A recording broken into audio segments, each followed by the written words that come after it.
রাষ্ট্রপতি নির্বাচনের তফসিল অনুযায়ী মনোনয়নপত্র জমা দেওয়ার শেষ সময় আজ সকাল 10টা থেকে বিকেল 4টা পর্যন্ত। মনোনয়নপত্র জমা দেওয়া যাবে সকাল 11:15টার দিকে। 11 দলীয় জোটের নেতারা অলি আহমদের মনোনয়নপত্র জমা দেন। পরে গণমাধ্যমকে ঐক্যের নেতারা বলেন, গণভোটে পাশ হবার পরেও বিএনপির সংকীর্ণতার কারণে সংস্কার না হওয়ায় সংসদ সদস্যরা স্বাধীনভাবে ভোট দিতে পারছেন না। বিএনপি মনোনয়ন জমার শেষ দিনে প্রার্থী নির্ধারণের স্থায়ী কমিটি বৈঠক করেছে এবং তা থেকে বোঝা যায় তাদের প্রার্থী সংকট আছে। বৃহস্পতিবার রাজধানীর আগারগাঁও নির্বাচন কমিশনে রাষ্ট্রপতি নির্বাচনে মনোনয়নপত্র জমা দিয়ে সাংবাদিকদের এসব কথা বলেন তারা। তফসিল অনুযায়ী দেশের 23তম রাষ্ট্রপতি পদে নির্বাচনে মনোনয়নপত্র জমা দেওয়ার শেষ দিন আজ।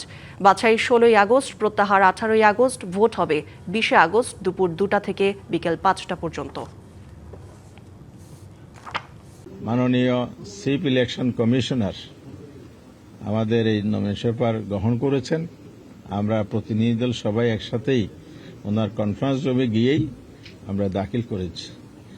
আমাদের এই মনোনীত প্রার্থী 11 দলের পক্ষ থেকে ডক্টর কর্নেল অলি আহমেদ বীর বিক্রম, উনি বীর মুক্তিযোদ্ধা, খেতাবপ্রাপ্ত মুক্তিযোদ্ধা।